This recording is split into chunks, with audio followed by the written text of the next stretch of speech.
Chaque fin d'année, on se retrouve avec des films très récurrents sur nos télévisions. On les reconnaît avec des récits réconfortants, des décors féeriques et des histoires d'amour toujours aussi bateaux. Mais comment ces films sont-ils devenus incontournables de nos traditions hivernales? C'est ce que nous allons voir en nous plongeant dans l'histoire des téléfilms de Noël.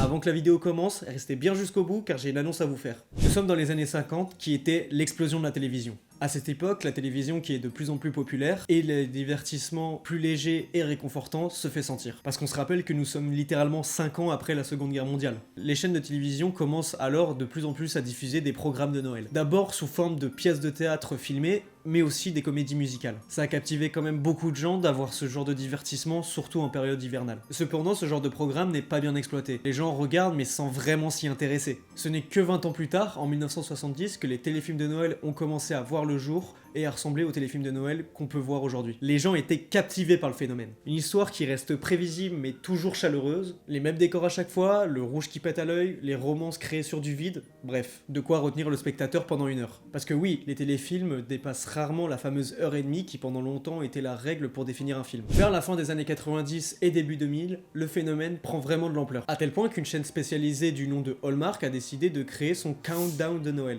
Son compte à rebours de Noël en gros, en français. Ce fameux countdown de Noël permet de te dire combien de temps il reste avant Noël en te proposant divers téléfilms. Comme cette chaîne réside dans ce genre de programme, il commence à diffuser et à produire divers téléfilms en masse, établissant les codes du genre des histoires d'amour réconfortantes, des miracles de dernière minute, et enfin le fameux personnage qui retrouve la magie de Noël.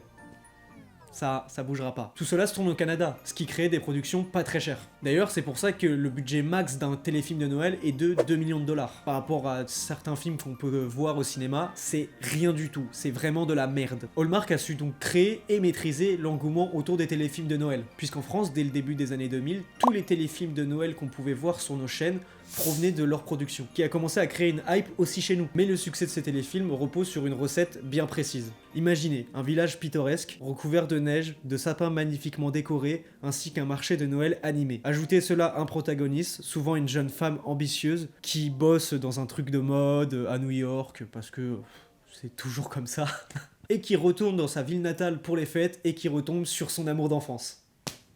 Bravo, vous avez votre film de Noël. Face au succès de Hallmark, d'autres chaînes comme Lifetime ont commencé à eux aussi produire leurs propres téléfilms festifs. En 2010, c'est TF1 et M6 qui eux aussi ont commencé à créer leurs propres téléfilms. Ne pouvant pas tous tourner au Canada, les tournages se font en été et durent grand maximum 1 mois. 1 mois.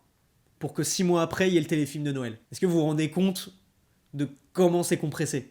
Aujourd'hui, l'ère du streaming a propulsé les téléfilms de Noël vers de nouveaux sommets. Des plateformes comme Netflix et Amazon Prime ont commencé à ajouter une touche au genre, attirant des millions de téléspectateurs à travers le monde avec des histoires modernes, diversifiées et parfois même satiriques. De plus, avec la surproduction de ce genre de téléfilms, le fameux compte à rebours qui a été créé dans les années 2000 réside en nous, puisqu'on peut voir chaque année, à partir d'octobre, le début des fameux téléfilms qu'on retrouve sur toutes nos chaînes afin de capter qu'il faut enfin préparer cette fameuse fête.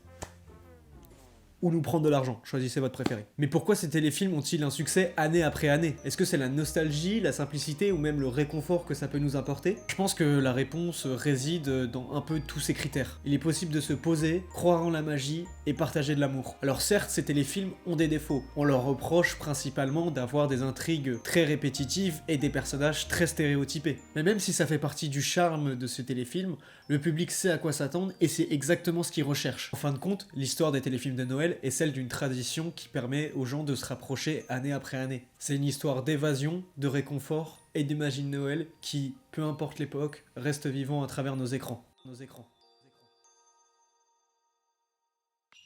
Merci d'avoir suivi cette vidéo, ça y est, on est en décembre, le dernier mois de l'année. Et pour ce dernier mois de l'année, je voulais vous faire une surprise en vous annonçant qu'à partir de demain, il y aura un TikTok, short ou réel, choisissez votre réseau préféré, en vous présentant un film de Noël. Faut bien souligner que c'est un film de Noël et pas un téléfilm de Noël, pas du tout la même chose. Donc rendez-vous demain sur tous mes réseaux qui sont dans la description pour rien louper. Si ce contenu t'a plu, n'hésite pas à liker, à commenter et à partager. Abonne-toi pour les prochaines vidéos.